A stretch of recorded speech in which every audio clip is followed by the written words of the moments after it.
అందరికీ నమస్కారం. అందరు బాగున్నారా? ఇది కడపకెళ్ళి చేసుకునే నలిచిన కారం చేసుకునే విధానం. మొదట నలిచిన కారం చేసుకోవడానికి కావలసిన పదార్థాలు: ఎండుమిరపకాయలు 4, టమోటా ముక్కలు 3, టమోటాలు 3, తెల్లగడ్డలు 4 పాయలు, ఉప్పు తగినంత.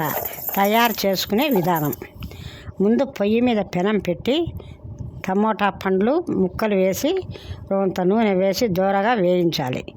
వేగున టమాటాలు పక్కన ప్లేట్లోకి తీసుకోవాలి. తర్వాత అదే పెనంలో 4 ఒట్టి మిరపకాయలు వేసి వేయించుకోవాలి.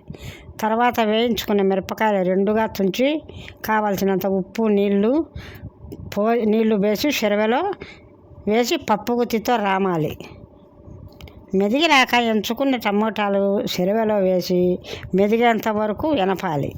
తర్వాత 4 తెల్లగడ్డ పాయలు వేసి బాగా మెదిగేంత వరకు ఎనపాలి. తర్వాత గిన్నెలోకి తీసుకోవాలి.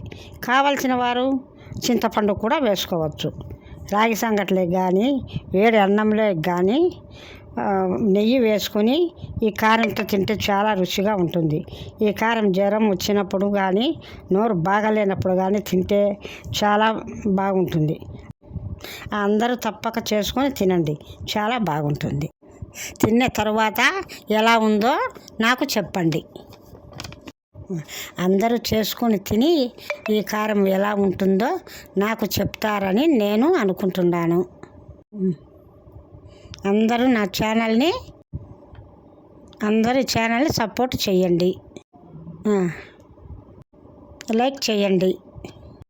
ఉంటానండి.